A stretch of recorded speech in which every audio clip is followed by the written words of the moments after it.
বিসমিল্লাহির রহমানির রহিম وَإِذْ قَالَ رَبُّكَ لِلْمَلَائِكَةِ إِنِّي جَاعِلٌ فِي الْأَرْضِ خَلِيفَةً قَالُوا أَتَجْعَلُ فِيهَا مَن يُفْسِدُ فِيهَا وَيَسْفِكُ الدِّمَاءَ وَنَحْنُ نُسَبِّحُ بِحَمْدِكَ وَنُقَدِّسُ لَكَ قَالَ إِنِّي أَعْلَمُ مَا لَا تَعْلَمُونَ আল্লাহ তাআলা তার হাবিব আখিরি নবী মুহাম্মদ সাল্লাল্লাহু আলাইহি সাল্লামকে পবিত্র কোরআন কারীমে ওহীর ভাষায় ১৫০০ বছর আগে ডাক দিয়ে বলেন, মুহাম্মদ সাল্লাল্লাহু আলাইহি ওয়াসাল্লাম স্মরণ করুন, আপনার রব আল্লাহ যখন ফেরেশতাদের উদ্দেশ্যে বললেন, ইন্নী জাইলুন ফিল আরদে খলিফা, আমি পৃথিবীতে ভূপৃষ্ঠে আমার খলিফা নিযুক্ত করতে চাই। সুবহানাল্লাহ বলবেন না? আমরা তো মাহফিলেই আছি না কবরস্থানে? এটা ভুলে গেলে হবে না, মাহফিলে আছে, এখানে নীরবতা চলবে না, এখানে কথা বলতে হবে। কারণ আমার সাথে যদি কথা না বলেন, কমিউনিকেশন গ্যাপ হলে আমি তো আর কথা বলতে পারবো না।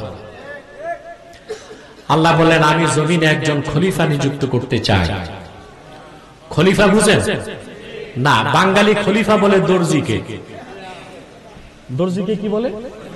না, খলিফা হচ্ছে ইসলামী রাষ্ট্রের যিনি চিফ এক্সিকিউটিভ, প্রধান নির্বাহী, তাকে বলা হয় খলিফা। আবার আপনারা আরেকটা শব্দের অপপ্রয়োগ করেন, কাজী। এই যে বিয়ে পড়ায় একে বলে কাজী। একই কাজী? ইসলামী রাষ্ট্রের শরিয়া আদালতের বিচারপতিকে বলা হয় কাজী। আর এই যে মাথায় ছাতা, বগলে খাতা, বাড়ি বাড়ি দৌড়ায়, এটা কি? Marriage register.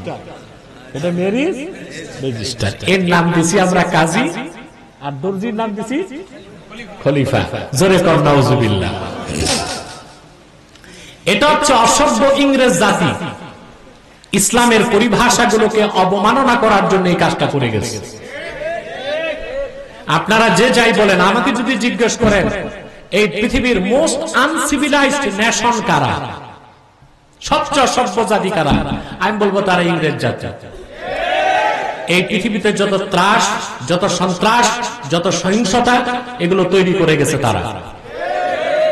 এই যে এখন যে কনফ্লিক্ট চলছে ফিলিস্তিন আর ইসরায়েল, এই দ্বন্দ্ব শুরু করছে ইংরেজরা। 1917 সালে ব্রিটেনের পররাষ্ট্রমন্ত্রী ছিল মিস্টার ব্যালফোর। সেই এই ইহুদিদেরকে ইউরোপ থেকে পুনর্বাসন করে ফিলিস্তিনে এনে আরব মুসলিমদের জন্য একটা বিস্ফোরা হিসেবে ইহুদিদেরকে দাঁড় করাই দিয়েছে। কত সালে করল কারা? ইংরেজরা। আর এখনো 70 বছর পার হয়ে গেছে, মুসলমান শুধু রক্তই দিয়ে চলছে। এটা সভ্য জাতির কাজ না অসভ্যদের কাজ? এই অসভ্য ইংরেজ জাতি আমাদের দামি নামি দামি নামগুলোকে অপপ্রয়োগ শিখাইছে। দর্জির নাম শিখাইছে খলিফা। আমরা বলবো খলিফা না বলবো দর্জি? আর ম্যারেজ রেজিস্টার, ওইটারে কাজী বলবো না, কি বলবো? Marriage register. সে রেজিস্ট্রেশন করা তার কাজ। খলিফা শব্দের অর্থ হচ্ছে প্রতিনিধি। অর্থ কি? রিপ্রেজেন্টেটিভ। সুবহানাল্লাহ বলেন। আল্লাহ বললেন, পৃথিবীতে আমি আমার একজন প্রতিনিধি তৈরি করতে চাই, পাঠাতে চাই। বলেন সুবহানাল্লাহ। কাদেরকে বললেন? ফেরেশতাদের। ফেরেশতারা তখন জবাবে কি বলল শোনেন। قالوا أتجعل فيها من يفسد فيها ويسفك الدماء। আয় আমাদের প্রভু আল্লাহ, আমাদের রব, আতাজআলু ফিহা মান ইউফসিদু ফিহা, ইমাম বাগাবী তাফসীর করেছেন, তার অর্থ আতুরিদু আন তাখলুকা খালিকাতান ইউফসিদু ফিহা ওয়া ইয়াসফিকু দিমা। আপনি কি পৃথিবীতে এমন একটা নতুন সৃষ্টি করতে চান যারা পৃথিবীতে রক্তপাত করবে, হাঙ্গামা করবে, সন্ত্রাস করবে, সহিংসতা করবে? কথা বুঝতেছেন? প্রশ্ন আসে, মানুষ বানাবার আগে মানুষ এগুলো করবে, ফেরেশতারা জানলো কেমনে? প্রশ্ন আসে না? এটার জবাব দিয়েছেন ইমাম কুরতুবী। তিনি বলেন, আদম আলাইহিস সালামকে সৃষ্টির আগে প্রায় 4000 বছর জিন জাতি পৃথিবীতে রাজত্ব করেছে। কে? কারা? মুশাররফ, মোবাইল বন্ধ করো। তখন এই জিন জাতিরা নিজেদের মধ্যে সহিংসতায় লিপ্ত হয়েছিল বলে আল্লাহ তাআলা হযরত জিবরিলকে এবং আযাবের ফেরেশতা পাঠিয়ে অসংখ্য জিন্নাতকে হত্যা করছেন। আর কিছু জিন বিভিন্ন দ্বীপ ও জঙ্গলে পালায়ে গেছে। আর জিনের বাচ্চা আযাজিলকে হযরত জিবরিল নিয়ে গেছেন তালিম দিয়ে সুশিক্ষিত বানাবার জন্য। ওই আযাজিলেরই পরবর্তীতে নাম হচ্ছে ইবলিস। তো জিন জাতির কৃতকর্মের দিকে লক্ষ্য করে তারা বুঝতে পেরেছিল মানুষ ও পৃথিবীতে এই কাজই। কথা বলবেন না তো জোরে বলেন। তখন তারা কি বলল? وَنَحْنُ نُسَبِّحُ بِحَمْدِكَ وَنُقَدِّسُ لَكَ। রব্বুল আলামিন, নতুন করে মানুষ বানাবার কি দরকার? আমরাই তো তোমার তাসবিহ পাঠ করছি এবং করব, তোমার পবিত্রতা ঘোষণা করছি এবং করব। আল্লাহ তো মানুষ শুধু জিকির করতে বানান নাই। যদি শুধু জিকির করতে বানাতেন তো ফেরেশতারাই তো যথেষ্ট ছিল, ঠিক না? ফেরেশতাদের খাওয়া নাই, দাওয়া নাই, বিয়ে নাই, শাদী নাই, কিচ্ছু নাই, শুধু আল্লাহর তাসবিহ পড়ে। সুবহানাল্লাহ। শুধু পড়ে তাই না, এই আয়াতের ব্যাখ্যায় তানবীরুল মিকবাস মিন তাফসীর ইবনে আব্বাস, আব্দুল্লাহ বিন আব্বাস থেকে একটা মত এসেছে। হযরত আব্দুল্লাহ বিন আব্বাস বর্ণনা করেন, হযরত জিবরিল আল্লাহ জলিলুল কদর ফেরেশতা সকাল থেকে সন্ধ্যা পর্যন্ত আল্লাহর তাসবিহ পড়েন। সন্ধ্যা থেকে সকাল পর্যন্ত আল্লাহর তাসবিহ পড়েন। ইয়াখলুকুল্লাহু বিকুল্লি তাসবিহাতিন মালাকান ইস্তাগফিরু লিল মুমিনিনা ইলা ইয়াউমিল কিয়ামাহ। হযরত জিবরিলের প্রত্যেকটা তাসবিহ থেকে আমার আল্লাহ নতুন করে এক একজন ফেরেশতা বানায় দেন। সৃষ্টির পরে ওই ফেরেশতাদের একটাই কাজ, শুধু উম্মতে মুহাম্মাদের জন্য আল্লাহর কাছে গুনাহ মাফের দোয়া করে। সুবহানাল্লাহ।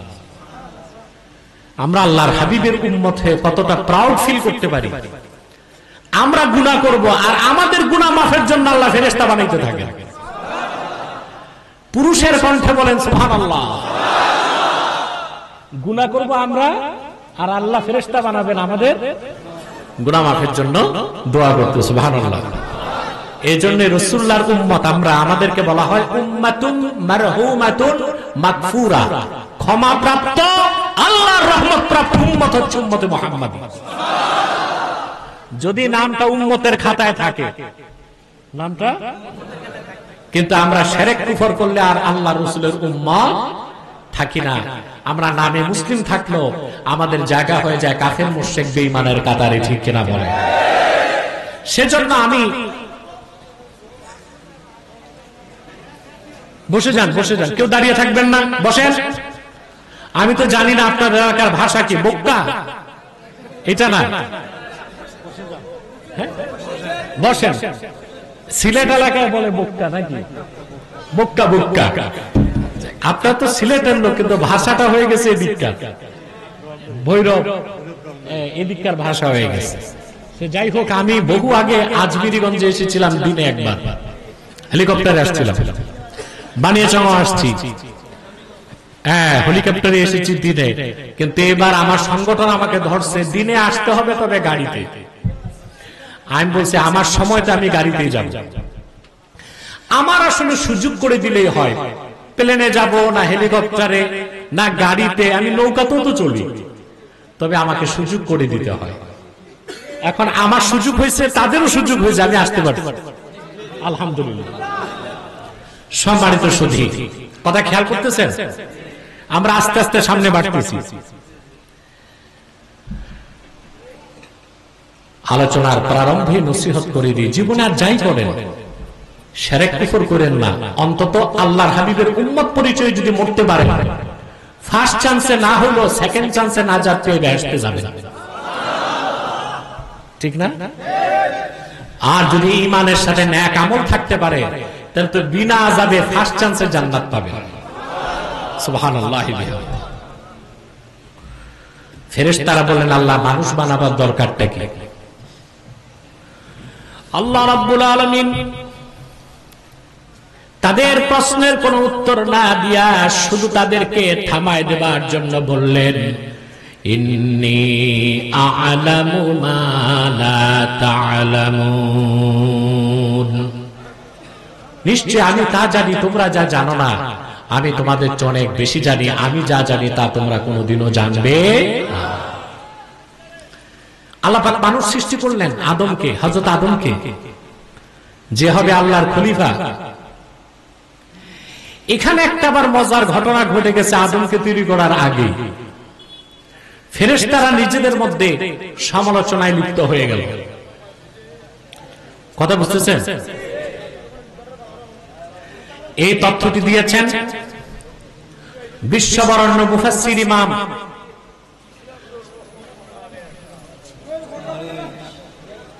ইমাম মুহাম্মদ হোসেন আল বাগাবী রাহমাতুল্লাহ তাফসীর বাগাবীতে তথ্য দিয়েছেন। তিনি বলেন, ফেরেশতারা সমালোচনায় লিপ্ত হয়ে গেল।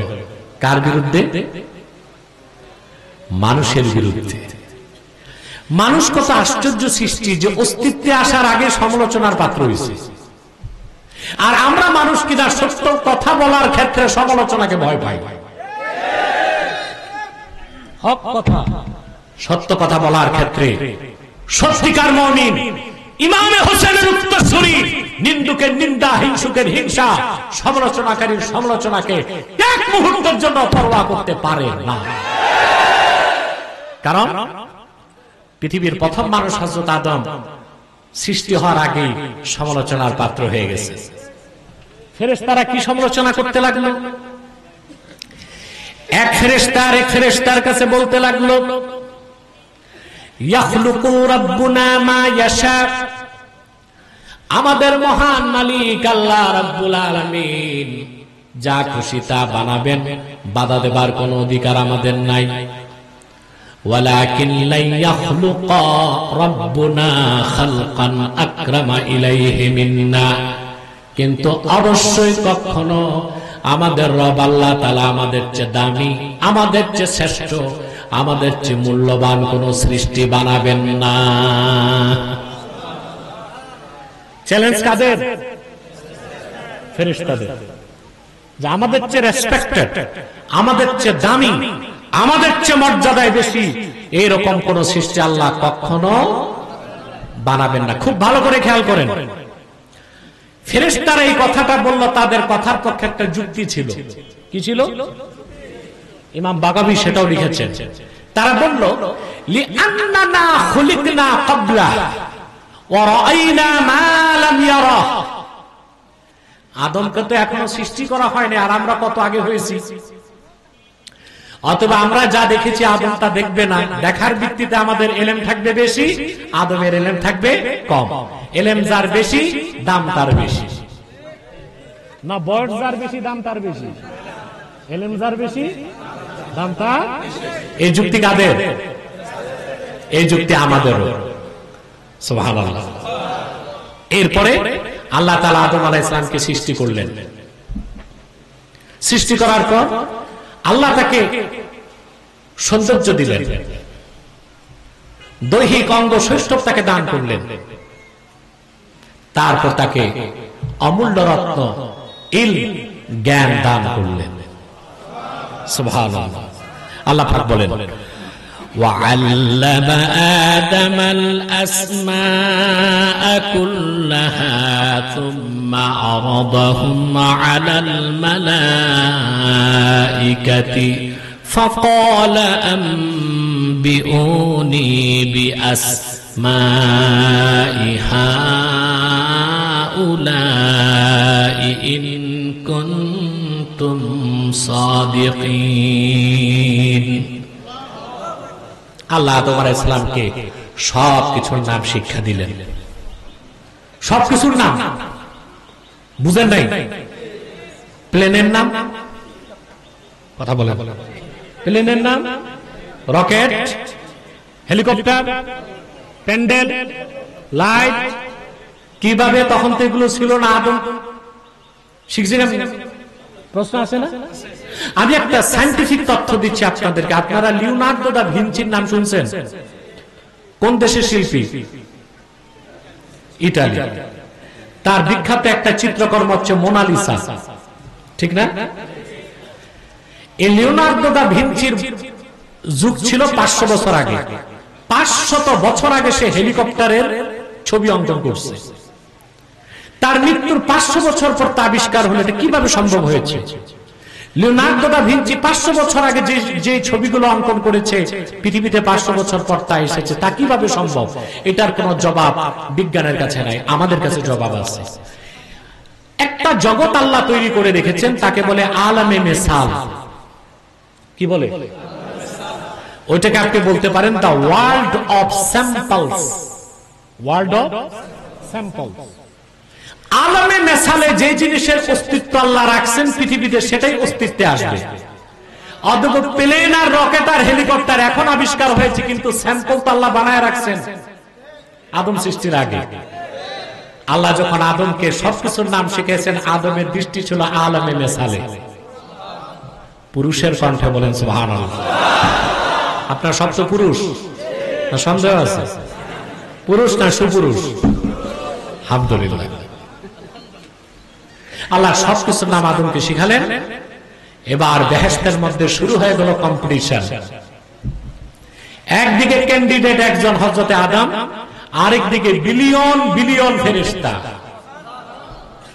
ফেরেশতাদের চ্যালেঞ্জ ছিল, আল্লাহ আদমকে বানাবে, আমাদের কোনো বাধা দেওয়ার ক্ষমতা নাই। তবে অবশ্যই আদমের দাম আমাদের চেয়ে কম, কারণ আমাদের এলেম বেশি, আদমের এলেম হবে কম। এখন পরীক্ষা হবে আসলে এলেম বেশি ফেরেশতাদের না এলেম বেশি আদমের। সুবহানাল্লাহ বলেন। একদিকে দাঁড়ায় গেলেন আদম, আরেকদিকে বিলিয়ন বিলিয়ন ফেরেশতা। ওখানে জিবরিল আছে, মিকাইল আছে, ইসরাফিল আছে, মালাকুল মউত আছে। সুবহানাল্লাহ। আল্লাহ রাব্বুল আলামিন সুম্মা আরাদাহুম আলাল মালাইকা, আদমকে যেই নামগুলো আল্লাহ শিক্ষা দিলেন ফেরেশতাদের সামনে আল্লাহ তুলে ধরলেন, আর ফেরেশতাদেরকে বললেন আম্বিউনি বিআসমাই হাউলা, এই সব জিনিসের নাম আমাকে তোমরা বলো। ইন কুনতুম সাদিকিন, যদি তোমরা তোমাদের দাবিতে সত্যবাদী হও। দাবি ছিল আদমের চেয়ে এলেম আমাদের বেশি, আদমের এলেম আমাদের চেয়ে কম। যার এলেম বেশি তার দাম। এই নীতি আমাদেরও, এই নীতি ফেরেশতাদেরও, ঠিক কিনা? এই নীতি বিজাতিদেরও, ঠিক কিনা? যার জ্ঞান বেশি তার দাম বেশি, যার এলেম বেশি তার দাম বেশি। বয়স বেশি হলে দাম বেশি হয় না। কচ্ছপ বাঁচছে 250 বছর, আর রয়্যাল বেঙ্গল টাইগার বাঁচে 71 থেকে 72 বছর। দাম বেশি কোনটা? কথা বলে। কিন্তু কচ্ছপ বাঁচে 250 বছর, আর রয়্যাল বেঙ্গল টাইগার বাঁচে 71-72 বছর। কিন্তু মরা বাঘের চামড়াটার দামও কয়েক লাখ টাকা হয়। তাহলে বোঝা যায় বয়স বেশি হলে দাম বাড়ে না, যার এলেম বেশি তার দাম বেশি। কেন বললাম? আমাদের দেশে দেখা যায় সব কাজে ডেট ফেল, ডেট এক্সপায়ার্ড, বুড়া মানুষদেরকে দায়িত্ব দেওয়া হয় না। মানুষের বয়স যত বাড়ে তার সম্মান বাড়বে। মুরব্বীগণ থাকবে দোয়া মুনাজাতে, কাজ করবে যুবকরা, কাজ করবে জ্ঞানী মানুষ, কাজ করবে শিক্ষিত মানুষ, কাজ করবে যোগ্য মানুষ। এখন যে বুড়া মানুষ বয়স 88 বছর, মেরুদণ্ড বাঁকা হয়ে গেছে, দাঁত সব পড়ে গেছে, আপনি মুরব্বী মনে করে ওনারে যদি দায়িত্ব দিয়ে দেন, তাহলে কাজ কখনো সফলতা লাভ করতে পারবে না। মুরব্বীদের কাজ হচ্ছে চোখের পানি দিয়া যুবকদের কাজকে আল্লাহর কাছে কবুল করানো। কিন্তু কাজ করবে কারা? নেতৃত্ব দিবে কারা? জ্ঞানী মানুষ। কারা? না বয়স বেশি যায়? ফেরেশতাদের সামনে আল্লাহ তুলে ধরলেন, নামগুলো বলো দেখি কার ইলম বেশি, তোমাদের না আদমের?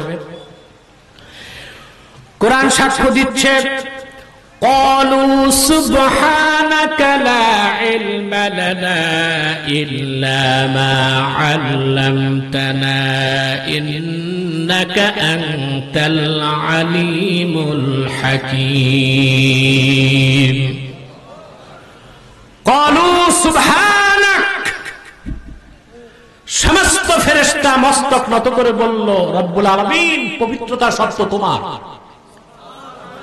লা ইলমা লানা ইল্লা মা আল্লামতানা, তুমি যে ইলম শিক্ষা দিছো আমাদের, এর বাইরে আমাদের কোনো ইলম নাই। এই একটা কিছুর নাম আমরা বলতে পারবো না। আল্লাহ আদমকে বললেন তুমি বলো। আদম আলাইহিস সালাম বলা শুরু করলেন।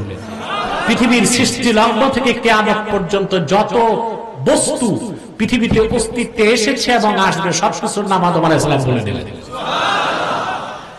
সেখানে ফিজিক্স ছিল, কেমিস্ট ছিল, জুলজি ছিল, বোটানি ছিল, কসমোলজি ছিল, সব ছিল। কে বলছেন? ইলম বেশি কার প্রমাণ হলো? তিনি হয়ে গেলেন সবচেয়ে সর্বাধিক দাবি, তার ইলম বেশি। আল্লাহ পাক বললেন, وَإِذْ قُلْنَا لِلْمَلَائِكَةِ اسْجُدُوا لِآدَمَ فَسَجَدُوا إِلَّا إِبْلِيسَ أَبَى وَاسْتَكْبَرَ وَكَانَ مِنَ الْكَافِرِينَ। আল্লাহ পাক বলেন, ফেরেশতারা ইলম বেশি তো প্রমাণ হলো আদমের, অতএব যার সম্মান বেশি সে সম্মান কর উপযুক্ত। তোমরা সবাই আমার খলিফা আদমকে সাজদা করো। সমস্ত ফেরেশতারা আদমকে সাজদা করলো, শুধু করলো না ইবলিস। করলো না কে? বসেন না, দাঁড়ায় টাড়ায় ডিস্টার্ব করেন কেন? কথা বুঝতেছেন? শুধু সাজদা করলো না কে? আর সব ফেরেশতা হযরত আদমকে সাজদা করলো। এখানে একটা সূক্ষ্ম বিষয় আমাকে বলতে হচ্ছে, আমাদের দেশে অনেক কম পড়ুয়া মৌলবী আছে, তারা বলে নূরের চেয়ে মাটির দাম বেশি। বলে কি না? আচ্ছা, এই কথা যে বলে ওইটা কি সুস্থ মানুষ না পাগল? শুধু পাগল না, বদ্ধ পাগল। এটার জায়গা কোথায় হওয়া উচিত? মাহফিলের স্টেজে না পাবনায়? নূরের চেয়ে কখনো মাটির দাম বেশি হতে পারে না। যুক্তি দেয় কোরআন শরীফের এই আয়াতের অপব্যাখ্যা করে, বলে নূরের ফেরেশতারা মাটির আদমকে সাজদা করছে, এর থেকে বোঝা যায় মাটির চেয়ে নূরের চেয়ে মাটির দাম বেশি। কিন্তু পাগলেরা তাফসীর আর হাদিস পড়ে নাই। মাটি দিয়া বানাবার কারণে নূরের ফেরেশতারা আদমকে সাজদা করে নাই। আদম তো ছিল কিবলা, বরং আদমের কপালে ছিল নূরে মুহাম্মাদী। নূরের ফেরেশতারা নূরকে সাজদা করেছে, আদম ছিলেন কিবলা। যেমন আমরা নামাজে সাজদা করি কাকে? কিন্তু কাবা হচ্ছে কিবলা। কথা বুঝতে পারছেন? কিংবা কেউ কেউ বলেছেন যে আদমের মধ্যে ছিল ইলম, আর ইলম হচ্ছে নূর। এই নূরের কারণে আদমের দাম বেড়েছিল, মাটি দিয়া বানানোর কারণে আদমের দাম বাড়ে নাই। অতএব নূরের চেয়ে মাটির দাম বেশি, এটা কোন আলেমের কথা হইতে পারে না। এটা নিরেট মূর্খ জাহেল কোন জালেমের কথা হতে পারে। কথা বুঝতে পারছেন? আল্লাহ আমাদেরকে সঠিক সমাজ দান করুন, বলুন আল্লাহুম্মা আমিন।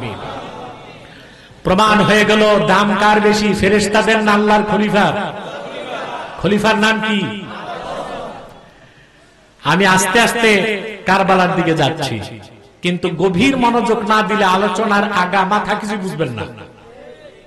শূন্য হাতে ফিরে যাবেন বাড়ি। মনোযোগ দেন। এবার আদম আলাইহিস সালাম বেহেশতে, আল্লাহ তাকে বেহেশত দিলেন। বেহেশতে তার কোনো কাজ নাই, আছে কৃষি কাজ আছে, ব্যবসা আছে, শুধু আনন্দ আর সুখ। আর আমার উপজেলা চেয়ারম্যান সাহেব ঘুমাচ্ছে। বলেন তো আমি এই যন্ত্রণা রাখি কই?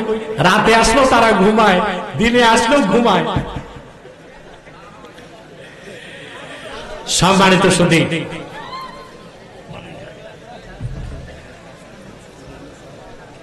কষ্ট হচ্ছে না তো? সময় দেখো তো। আমি বক্তব্য শুরু করেছি 1.5 ঘন্টা হয়ে গেছে, আর আধা ঘন্টা কষ্ট দিব। পারবেন তো ইনশাআল্লাহ? মুনাজাত না করে একটা মানুষ উঠবো না। শয়তান উঠাতে পারবে? আমরা নেক নিয়ত করে শয়তানের গালে একটা থাপ্পড় দিতে চাই। কিছুক্ষণ পর মুনাজাত করে গুনাহ মাফ করে আল্লাহ ওয়ালা হয়ে বাড়ি যেতে চাই। কারা কারা হাত তুলে আল্লাহ তাআলাকে দেখায়?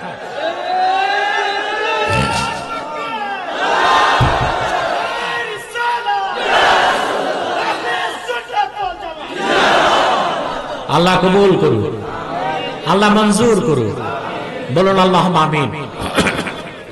সম্মানিত সুধী, এবার বেহেশতে তার তো আর কাজ নাই, ঘুরেন ফিরেন আর খান।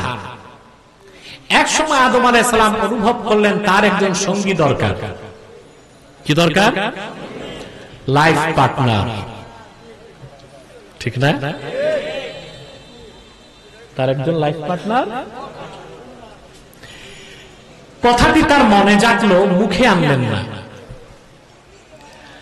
হাদিস সাক্ষ্য দেয় জান্নাত হচ্ছে সেই অশ্রুতপূর্ব অনিন্দ্য সুন্দর জায়গার নাম, যেখানে মনে আশা জাগলে আশা পূরণ করে দিবেন আল্লাহ তাআলা, মুখে বলার কোনো দরকার হবে না। মনে জাগছে, সঙ্গী পাইলে ভালো হইতো। তাফসীর ইবনে কাসিরে এসেছে ফাআলকাল্লাহু আলাইহিম নাওম, মুহূর্তের মধ্যে হযরত আদমকে আল্লাহ ঘুম পাড়ায় দিলেন, কারণ তাকে অপারেশন করবেন। কি করবেন? এখন ডাক্তাররা অপারেশনের আগে কি করে? অ্যানেস্থেসিয়া করে না? বেহুশ করে না, আনকনসাস করে দেয়, অচেতন করে দেয়, অ্যানেস্থেসিয়া করে। আগের যুগে ডাক্তাররা কি করতে, এটা আবার আমি খোঁজ দিছি। আগে তো ইনজেকশন ছিল না, অ্যানেস্থেসিয়া ছিল না, তো অপারেশনের আগে ডাক্তার মুগুর দিয়া রোগীর মাথার পিছনে সূক্ষ্ম নার্ভে বাড়ি দিত। তখন রোগী 8-10 মিনিট বেহুশ থাকতো, ততক্ষণে ডাক্তাররা অস্ত্রোপচার করে ফেলতেন। হাসলেন কেন? ভাবছেন কৌতুক করতেছি? না, এটাই হচ্ছে মেডিকেল সায়েন্সের পুরনো ইতিহাস। এখন পরবর্তীতে ডাক্তাররা বের করলো কি? অ্যানেস্থেসিয়া। এই থিওরিটা তারা ইসলাম থেকেই পেয়েছে। আদম আলাইহিস সালামকে আল্লাহ অচেতন করে দিলেন বেহেশতে। তারপর তার বাম পাজর থেকে হাড্ডি নিয়ে আল্লাহ তার স্ত্রী হযরত হাওয়াকে বানায় দিলেন। আদি পিতা আদি মাতা, সুবহানাল্লাহ বলেন। জীবন্ত হাওয়া জীবন সঙ্গীকে দেখেই হযরত আদম পুলকিত, আনন্দিত, গেছেন স্পর্শ করতে। খতিব কাস্তালানি মাওয়াহিবুল লাদুনিয়াতে লেখেন, জিবরিল দিছে আদমকে ধমক, থামো। আদম আলাইহিস সালাম বললেন, কেন?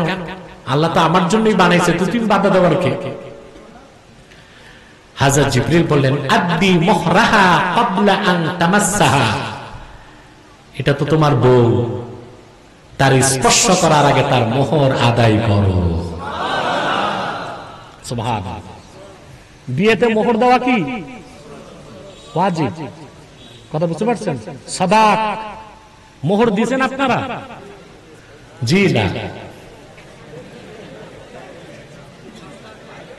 সাবধান, স্ত্রীর মোহর না দিয়ে যদি মারা যান, কাল কিয়ামতে স্ত্রী আটকাবার অধিকার রাখে।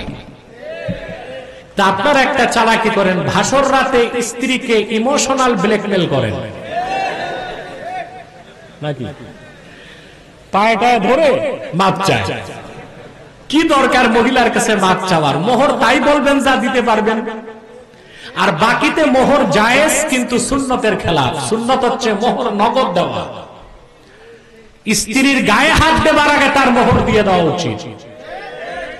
আমরা মোহর না দিয়ে এখন বাংলাদেশে যৌতুকের অভিশাপ চালু করেছি। হারাম। মেয়ের পক্ষ থেকে ফোর্স অ্যাপ্লাই করে কোন কিছু গ্রহণ করা যৌতুক নাজায়েজ, হারাম, জঘন্যতম কাজ। এটা কোন সিভিলাইজড এডুকেটেড শিক্ষিত মুসলমান যুবকের কাজ নয়। এটা যুবক নামের নপুংসক হিজড়া প্রকৃতির কোন কাপুরুষের কাজ, স্ত্রী থেকে মোহর আদায় করা। বিয়েতে যুবকরা মোহর নেবেন না, রাজি আছেন? কারা বিয়েতে মোহর নেবেন না হাত তুলে দেখান। যৌতুক নিবেন না, যৌতুক যৌতুক মোহর দিবেন, যৌতুক নিবেন না, রাজি আছেন? মাশাআল্লাহ, দাড়ি পাকা বুড়ারাও হাত তুলছে।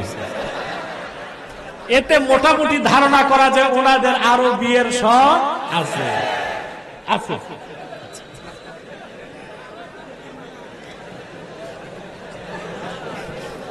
আমাদের দেশে বুড়া মানুষরা মনে করে 4 বিয়ে করা সুন্নাত।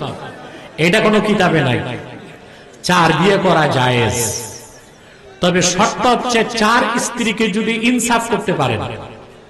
আল্লাহ বলে দিয়েছেন কোরআন শরীফে, فانكحوا ما طاب لكم من النساء مثنى وثلاث ورباع وإن خفتم ألا تعدلوا فواحدة। আল্লাহ পাক বলেন, তোমরা তোমাদের পছন্দের মেয়েদেরকে বিয়ে করো, দুটো, পারলে লাগলে 3টা, পারলে লাগলে 4টা, না পারলে না লাগলে। তো বাঙালির তো বডি ফিটনেসই ঠিক নাই, একটাই তো রাখতে পারে না, তো বেশি করার দরকার কি? করা যাবে, পারলে লাগলে। Economical fitness, mental fitness, physical fitness ঠিক রাখতে হবে, অর্থনৈতিক ফিটনেসও ঠিক রাখতে হবে। তারপর আল্লাহ বলছেন, ওয়া ইন খিফতুম আল্লা তাদিলু ফাওয়াহিদা, যদি একাধিক স্ত্রীর মধ্যে সুষম বন্টন, জাস্টিস, ন্যায় বিচার করতে না পারো তাহলে একটা। তার মানে আপনার 2 বউ, একটা তরমুজ কিনে পাল্লায় ওজন করে 2 টুকরা করে 2 জনকে দিতে হবে। পারবেন এটা? কথা বলেন। নতুন বউকে আপনি কুমিল্লার রসমালাই, মুক্তাগাছার মন্ডা, টাঙ্গাইলের সমসম খাওয়াবেন, আর বড় বউয়ের খবর নিবেন না। এটা হারাম কাজ। এটা কি কাজ? হারাম কাজ, নাজায়েজ কাজ। আমাকে চেয়ারম্যান সাহেব বলতেছে জরিপ করতে কার কার 2 বউ আছে, এই কাজ আমি করব না। এটা চেয়ারম্যানের কাজ। কি বলে? তবে আপনাকে যাদের বউ বেশি তাদের গমের বরাদ্দ বেশি দিতে হবে।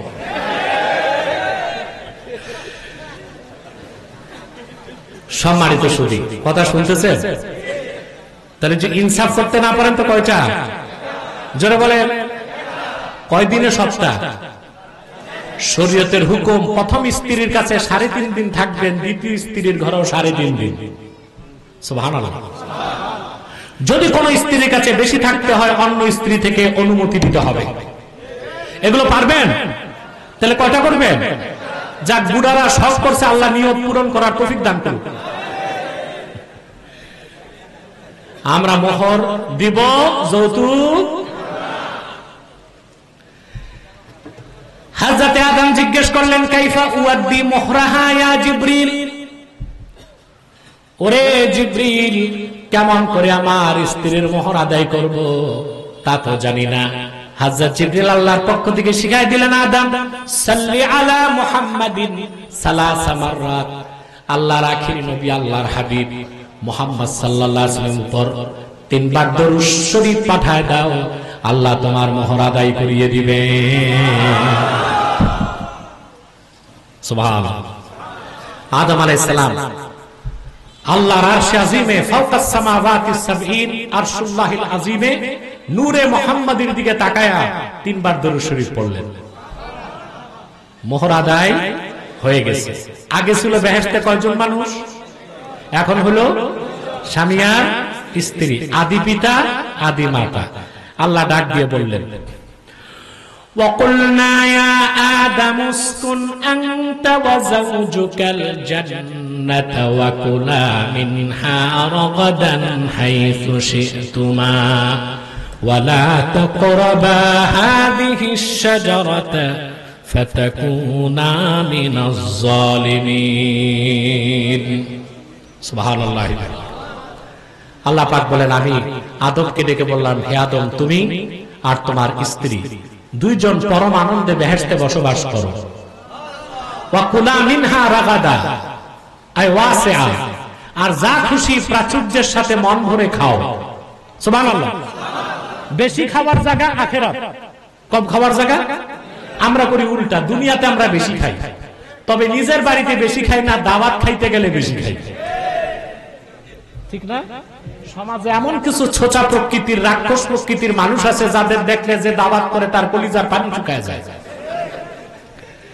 500 টাকা দিয়ে বিয়ে বাড়িতে জন্মের খাওয়া খায়। বন্ধু জিজ্ঞেস করছে, কি কি খাইলা? আজকে শরীরটা ভালো না, বেশি কিছু পারি না। তুমি কি খাইছো? 8টা রোস্ট, 12টা ব্রোস্ট, 3 কেজি গোশত, 6টা দধির বাটি। পোলাও খাইছি, কয় প্লেট বলি নেই। শরীর ভালো না, তাতেই অবস্থা। আর শরীর ভালো থাকলে তো ড্যাগ পুরা খাইতে, ঠিক না? 500 টাকা দিয়ে যদি এরকম খান, ভয়তে মানুষকে আর বিয়ে শাদীতে দাওয়াত করবে? দুনিয়া হচ্ছে কম খাবার জায়গা, জান্নাত হচ্ছে বেশি খাওয়ার জায়গা। কারণ দুনিয়াতে বেশি খাবেন, চর্বি জমবে, হার্ট অ্যাটাক করবে। আখে বেহেশতে যত খাবেন, হাদিস শরীফে এসেছে, একটা ঢেকুর দিলেই সব হজম। তো খাইতে সমস্যা আছে। আল্লাহ বলেন, আদম, হাওয়া, বেহেশতে পরমানন্দে থাকো, যা খুশি মন ভরে খাও। এটা কি আদেশ? এটা কি? একটা সাথে আল্লাহ নিষেধ করলেন, ওয়ালা তাকরাবা হাযিহিশ শাজারাতা ফাতাকুনা মিনাজ জালিমিন। আর এই একটি বৃক্ষের কাছেও তোমরা দুজন যাবা না। গন্ধম গাছের কাছে যাইতে নিষেধ করলেন। যদি যাও তো তোমরা দুজন জালেমের কাতারে শামিল হয়ে যাবে। এতটুকু আমার ঘটনা বলতে বাধ্য হলাম কোরআন শরীফ থেকে। শুনতেছেন?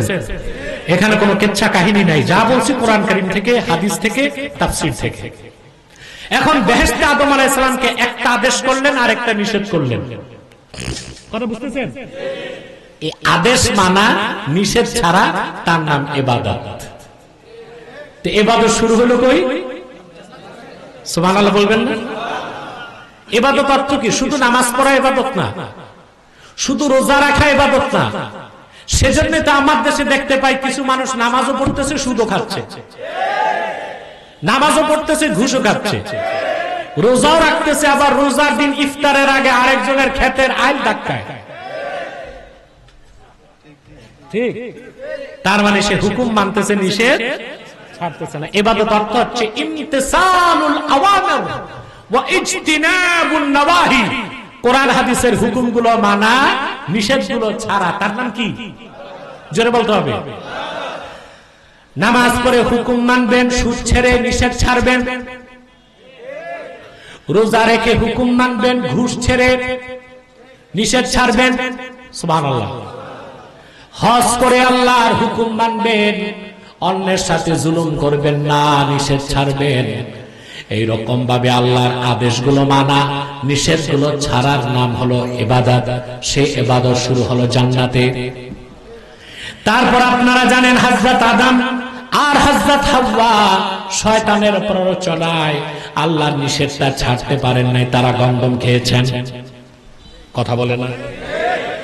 আল্লাহ জান্নাত তাদের জন্য হারাম করে দিলেন, দুজনের পোশাক খুলে দিলেন। তাফসীর কবীরের 11তম খণ্ডে ইমাম রাজি লেখেন, আদম আলাইহিস সালাম উলঙ্গ হয়ে গেলেন, স্ত্রীও উলঙ্গ হয়ে গেলেন।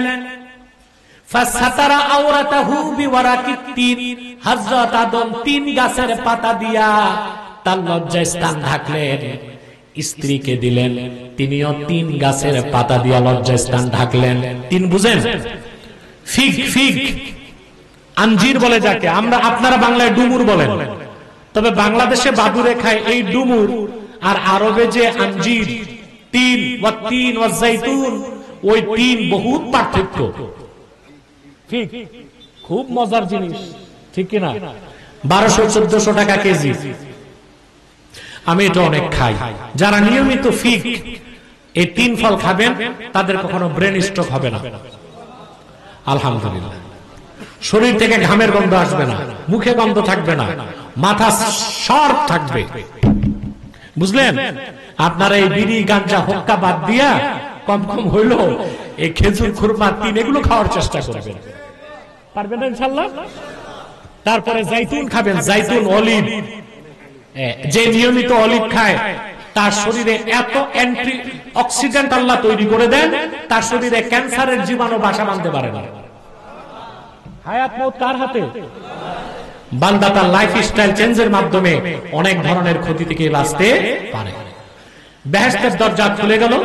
আদম আলাইহিস সালামকে আল্লাহ নামায় দিলেন শ্রীলঙ্কায়, আর হযরত হাওয়াকে নামায় দিলেন সৌদি আরবের জেদ্দায়।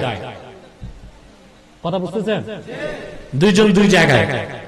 এখন আদম আলাইহিস সালাম আর হাওয়া যে আল্লাহর হুকুম মানলেন না, শাস্তি হয়েছে কয়টা? দুইটা। একটা হচ্ছে আসল বাড়ি থেকে বহিষ্কার, বেহেশত থেকে তাদেরকে আল্লাহ তাআলা বেহেশত থেকে বহিষ্কার করছেন। এটা হচ্ছে সবচেয়ে বড় পানিশমেন্ট। দ্বিতীয় শাস্তি, স্বামী এক জায়গায় স্ত্রী এক জায়গায়। এটা বড় কষ্ট, এটার নাম বিরহ যন্ত্রণা। বিরহ যন্ত্রণা। দেখবেন কারো বউ মারা গেলে এত কষ্ট পায় না, বউ ভেগে গেলে যে কষ্ট পায়, ঠিক না? মারা গেলে তো একটু কান্নাকাটি করে মনে মনে খুশি হয় আরেকটা করব, কিন্তু বউ যদি চলে যায় এই কষ্ট যুবকরা সহ্য করতে পারে না। তবে এর জন্য মেয়েরাই দায়ী না, যুবকরাও দায়ী। বিয়ে করে 10 বছরের জন্য যায় সিঙ্গাপুর, ব্যাংকের অ্যাকাউন্ট মায়ের নামে করে না, করে বউয়ের নামে। তারপর বিদেশ থেকে পাঠায় 2.5 লাখ টাকার আইফোন। একটা যুবতী মেয়ের কাছে 10টা শয়তান বেঁধে দেওয়া আর একটা ফেসবুকের আইফোন দেওয়া, কোনটা বেশি হার্মফুল? 10 বছর পর যুবক এসে দেখে হইছে কাম, ঘরের বিছানাও খালি, ব্যাংকের অ্যাকাউন্টও খালি। নাউজুবিল্লাহ। মানুষ বিরহ যন্ত্রণাকে সহ্য করতে পারে না। এই যে জেলখানায় যাদেরকে বন্দী করা হয়, ভিআইপি যারা রাষ্ট্রীয় আসামি, এদেরকে কিন্তু ডিভিশন দেওয়া হয়। ওখানে তারা সব পায়, ভালো খাবার দাবার পায়, খবর শুনতে পায়, পত্রিকা পায়, সবকিছু পায়। একটাই যন্ত্রণা বাড়ি আসতে পারে না। এটা বড় পানিশমেন্ট, ঠিক কি না? তবে আমার দৃষ্টিতে, মানবিক দৃষ্টিতে, যাদের যাবজ্জীবন কারাদণ্ড হয়েছে তাদের বউদেরকে সময়ে সময়ে জেলখানায় যাবার ও থাকার অনুমতি দেওয়া উচিত। এই কথাটা এখনো কেউ বলতেছে না বাংলাদেশে। আমি বলতেছি, যদিও বা কেউ কেউ আমাকে পাগল মনে করতে পারে, কিন্তু আমি এটা যৌক্তিক ও মানবিক কারণেই বলছি। কথা বুঝতে পারছেন? সম্মানিত শুধু বিরহ যন্ত্রণা আল্লাহ দিলেন একজন শ্রীলঙ্কায়, একজন। তাফসীর বাগাবীতে এসেছে আদম আলাইহিস সালাম 40 বার পায়ে হেঁটে হিন্দ থেকে আরবে যে হজ করছেন। কতবার? তাফসীর খাজেনে এসেছে আদম আলাইহিস সালাম যখন আকাশ থেকে নামছেন তার দৃষ্টি ছিল মাটির দিকে। 300 বছর তিনি আকাশের দিকে তাকান নাই লজ্জায়, যে আল্লাহ আমাকে এত নিয়ামত দিয়েছেন, আমি কেন আল্লাহর নাফরমানি করলাম। তারপর আদম আলাইহিস সালাম শুরু করলেন তওবা। একটি বর্ণনায় 360 বছর, আরেক বর্ণনায় 460 বছর, আরেক বর্ণনায় 600 বছর। আমরা বলবো শত শত বছর। মুআজ্জাম তাবারানীতে এসেছে শত শত বছর চোখের পানি ফেললেন, কিন্তু তওবা কবুল হয় নাই। হঠাৎ হযরত আদমের মনে পড়ে গেল জান্নাতের কথা। আল্লাহ জান্নাতে সৃষ্টি করার পরে আল্লাহ তাকে ডাক দিয়ে বলেছেন, ইরফা রাসাক, আদম তোমার মাথা উঠাও। ফারাফা রাসাহু ফারাআ নূর মুহাম্মাদিন সাল্লাল্লাহু আলাইহি ওয়াসাল্লাম ফি সুরাদিকিল আরশিল মুআল্লা। হযরত আদম যখন সিজদা থেকে মাথা তুললেন, মাথা তুলে দেখলেন আমার আল্লাহর আরশে আজিমে নূরে মুহাম্মাদি দেখা যায়। তিনি আরো দেখলেন আল্লাহর আরশে আজিমের মধ্যে লেখা আছে বিসমিল্লাহির রহমানির রহিম, লা ইলাহা ইল্লাল্লাহু মুহাম্মাদুর রাসূলুল্লাহ সাল্লাল্লাহু আলাইহি ওয়াসাল্লাম। হযরত আদম আল্লাহকে বেহেশতে জিজ্ঞেস করেছেন, আল্লাহ মুহাম্মদকে? আল্লাহ বলেছিলেন, মুহাম্মদ হচ্ছেন আমার হাবিব, আমার আখির নবী মুহাম্মদ সাল্লাল্লাহু আলাইহি সাল্লাম। যদি আমি ওনাকে সৃষ্টি না করতাম, তোমাকে সৃষ্টি করতাম না, আকাশ জমিন কিছুই বানাতাম না। দুনিয়া আসার পরে শত শত বছর তওবা করলেন, তার তওবা কবুল হয় নাই। যখন আল্লাহর কাছে হাত তুলে বললেন, আল্লাহ তোমার আখিরি নবী মুহাম্মদ সাল্লাল্লাহু আলাইহি সাল্লামের ওসিলা ধরে তোমার কাছে তওবা করি, আমার গুনাহ মাফ করে দাও। সঙ্গে সঙ্গে আল্লাহর পক্ষ থেকে জবাব আসলো, ফাআওহাল্লাহু ইলা আদম ইয়া আদম কদ গফারতু যামবাক ওয়া জাআলতুকা মিনাল আম্বিয়া।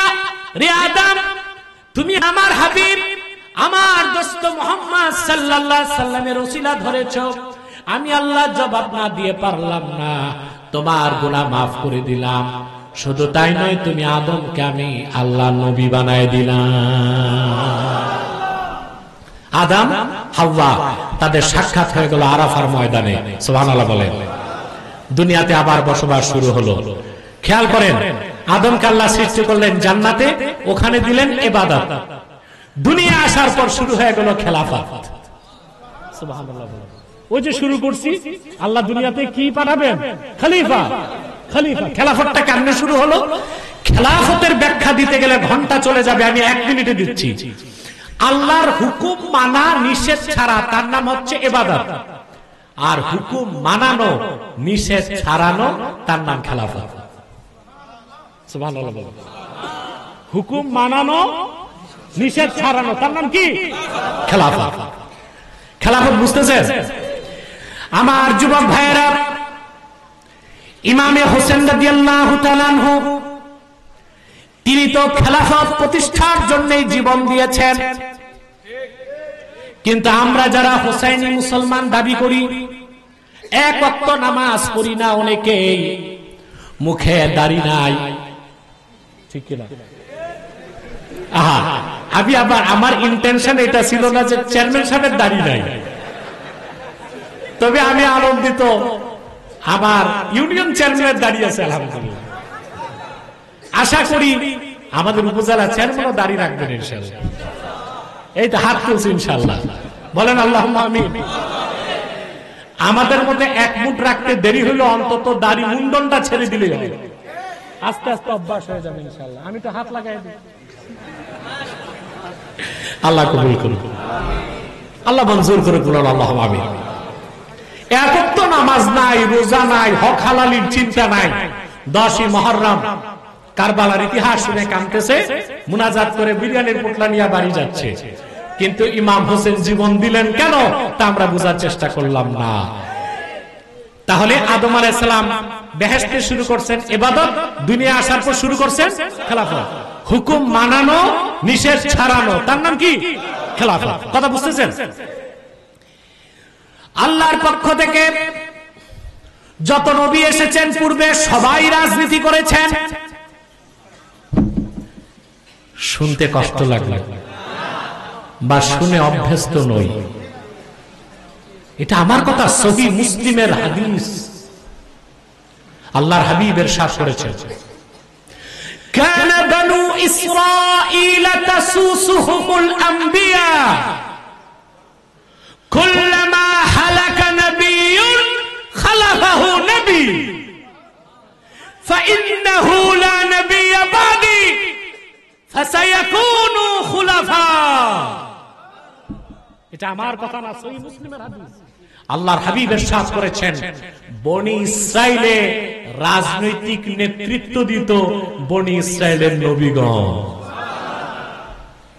তাসুসুহুমুল আম্বিয়া, এই শব্দটা সিয়াসাত থেকে, সিয়াসাতের বাংলা হচ্ছে রাজনীতি, ইংরেজি হচ্ছে পলিটিক্স।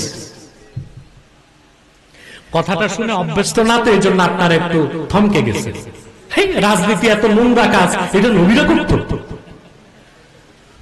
রাজনীতির নোংরামিটা আপনাদের মধ্যে। ইসলাম যে রাজনীতি শিখায় ওটা পুরোটাই হচ্ছে ইনসাফের জন্য, মানবাধিকার প্রতিষ্ঠায়, নারীর অধিকার প্রতিষ্ঠায়, মুসলিমের স্বার্থ রক্ষায়, শিরক কুফর নির্মূলে, সুষম বন্টনের জন্য এবং আল্লাহর আনুগত্যের ভিত্তিতে সমাজ ও রাষ্ট্র পরিচালনার জন্য। তারই নাম খেলাফত।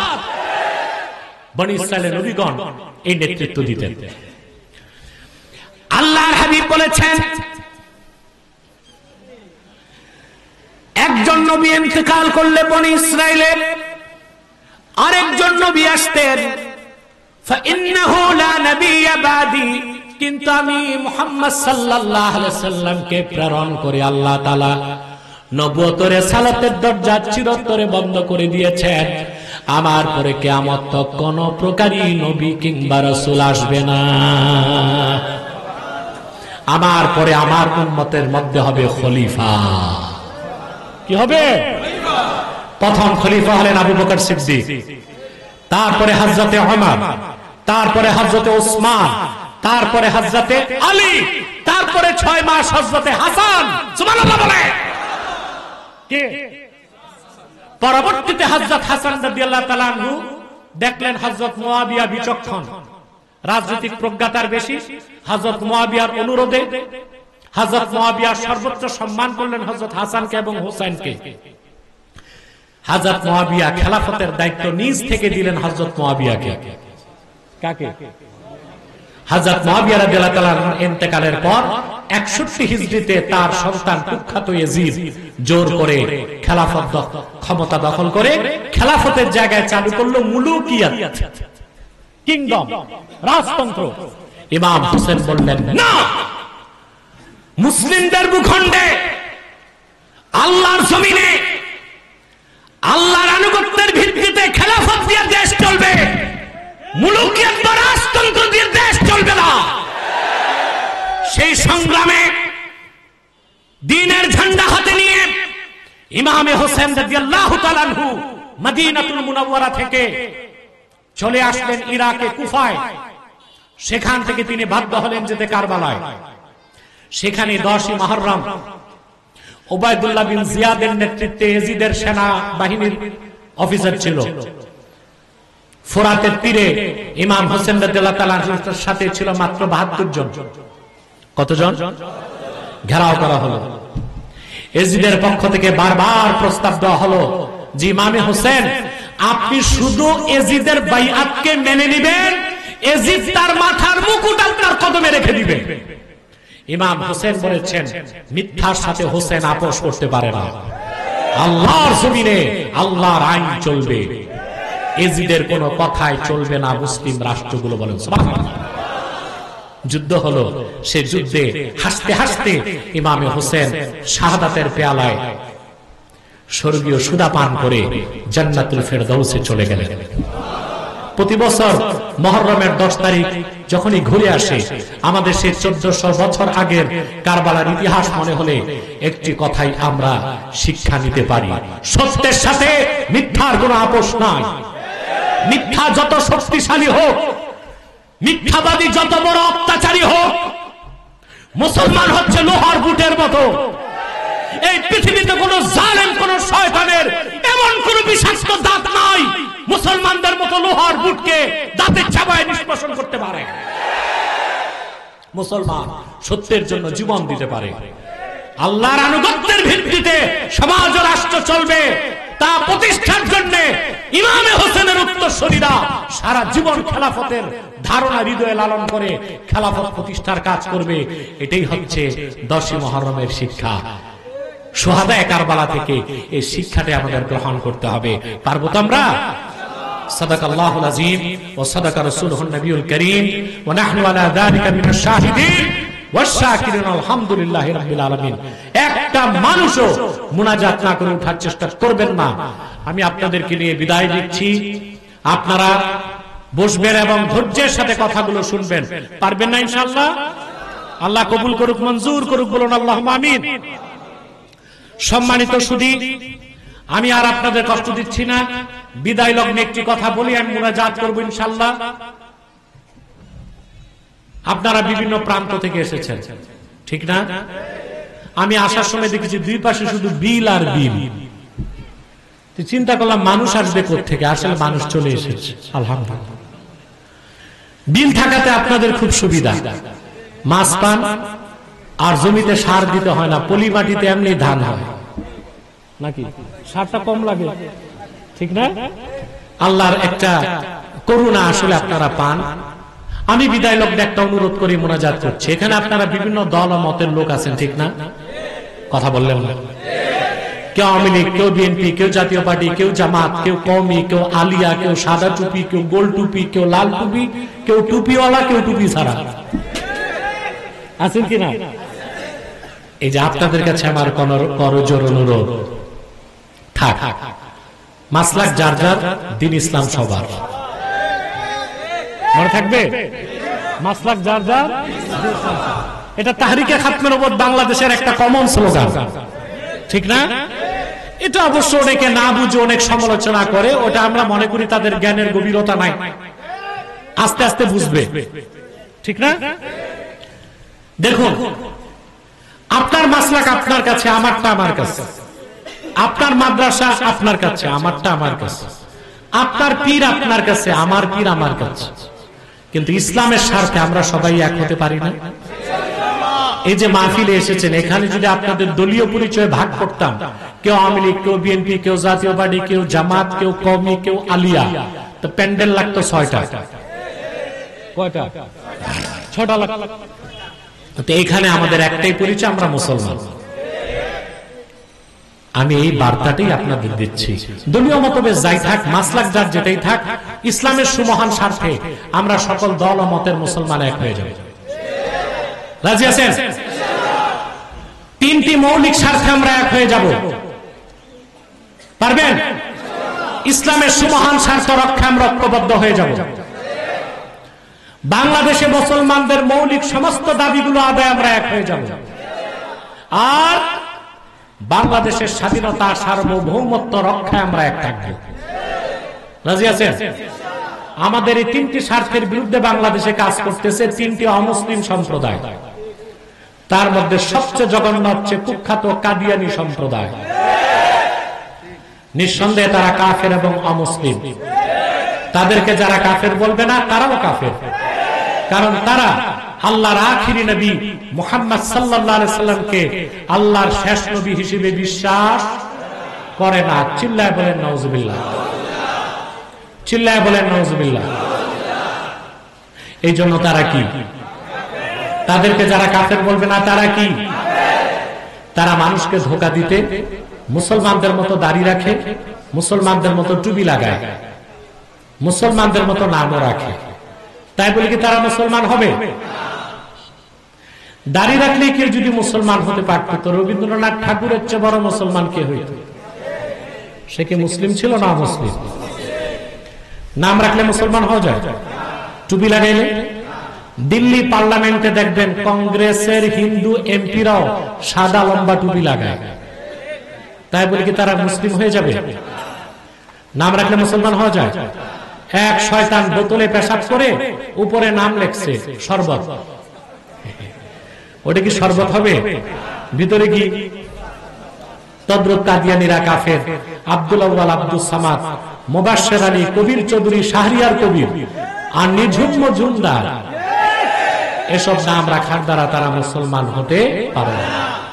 আমার ভাইরা, আমার বন্ধুরা, আমার আল্লাহ ও নূর নবীজি আমার মুহাম্মদ সাল্লাল্লাহু আলাইহি সাল্লামের ইসলাম ও কোরআনের হাজার হাজার হাজার বছর পরে বর্তমান ভারতের কুখ্যাত পাঞ্জাবের কুখ্যাত গুরুদাসপুরের কুখ্যাত কাদিয়ানে ইংরেজ আমলে এক শয়তান নিজকে নবী দাবি করছে। চিল্লায় বলেন নাউজুবিল্লাহ। ওই শয়তানটার নাম রেখেছিল তার বাপ মির্জা গোলাম আহমদ কাদিয়ানী। সাবধান, তাকে গোলাম আহমদ বলা যাবে না, কারণ গোলাম আহমদ অর্থ আহমদ এর গোলাম, আর সে ছিল কুখ্যাত কাফের। সে গোলাম আহমদ, আহমদ এর গোলাম ছিল না, সে ছিল কুখ্যাত শয়তানের কুখ্যাত গোলাম। কাদিয়ানের কাজ্জাব, মিথ্যা নবুয়তের দাবিদার, ইংরেজদের পা চাটা গোলাম মির্জা গোলাম শয়তান কাদিয়ানির উপর গজব এসেছে 1908 সালে। যখন গজব এসেছে, কাদিয়ানের কাজ্জাব, মিথ্যা নবুয়তের দাবিদার, ইংরেজদের পা চাটা গোলাম মির্জা গোলাম শয়তান কাদিয়ানী 1908 সালে ধ্বংস হয়ে কুখ্যাত জাহান্নামের কুখ্যাত কুকুরে পরিণত হয়েছে। তার অনুসারীরা ধ্বংস হয়েছে। বর্তমানে কিছু কাদিয়ানী বাংলাদেশে আছে। বলেন নাউজুবিল্লাহ। সারা বাংলাদেশে তারা 100 আস্তানা করে ফেলছে।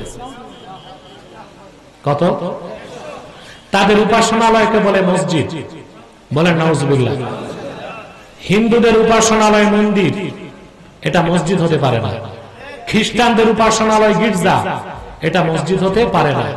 কাদিয়ানীদের উপাসনালয় ওই রকম শয়তানি আস্তানা, সেটা কোনোদিন মসজিদ হতে পারে না।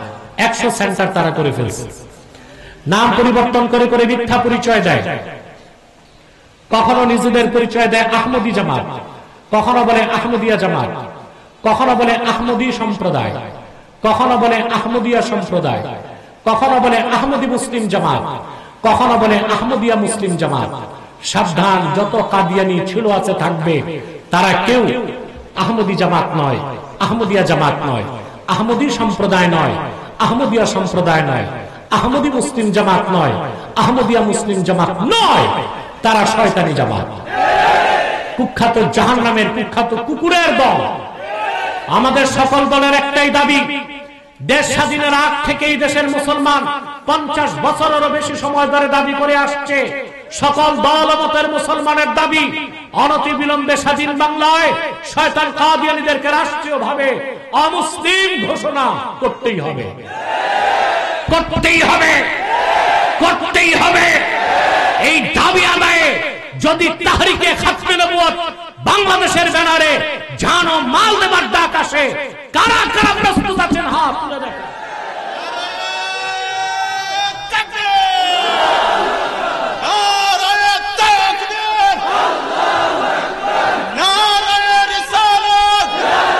সম্মানিত সুধী, তাহরিকে খাতমে নবুয়ত বাংলাদেশ আমাদের সংগঠন সারা দেশে কাজ করছে। আপনাদের হবিগঞ্জ আমি দিয়েছি, শাখা দিয়েছি আলহামদুলিল্লাহ। মাওলানা আব্দুস সোবহান জিহাদি,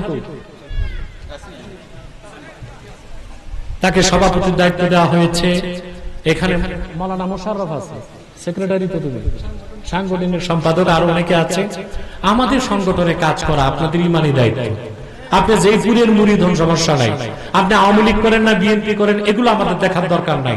আপনি মুসলমান হলেই আমাদের সংগঠনে কাজ করতে পারবেন। আছেন তো ইনশাআল্লাহ? আরেকটা কথা বলি, কাদিয়ানীদেরকে অর্থনৈতিক সহযোগিতা করবেন না। করেন আপনারা? জি করেন। প্রাণ কোম্পানির যত জিনিস তাদের, সেজান কোম্পানির জুস তাদের, আর এফএল এর পণ্যগুলো তাদের, প্রথম আলো, ডেইলি স্টার, কালের কণ্ঠ, এগুলো তাদের। এগুলো ধরবেন না, কিনবেন না, বেচবেন না, নৈতিক দায়িত্ব হিসেবে মনে থাকবে তো ইনশাআল্লাহ। আরেকটা মুসলিম সম্প্রদায় ইসলাম মুসলমান ও দেশের বিরুদ্ধে কাজ করছে, এটা হচ্ছে খ্রিস্টানদের একটি গোপন দল। এদের নাম হচ্ছে ঈসাই তরিকা। কি নাম? ঈসাই তরিকা। এরা সারা দেশে কাজ করতেছে। এরা নিজেদেরকে মুসলিম বলে। 1975 সালে তারা বাংলাদেশে ঢুকছে। এরা বলে যে আমরাও মুসলমান। যখন তারা কাউকে ঈসাই বানায়, বলে তুমি কি? বলে মুসলমান। বলে তুমি কোন মুসলমান জানো? বলে না। বলে তুমি ঈসার উম্মত মুসলমান। ঈসার উম্মত মুসলমান না খ্রিস্টান?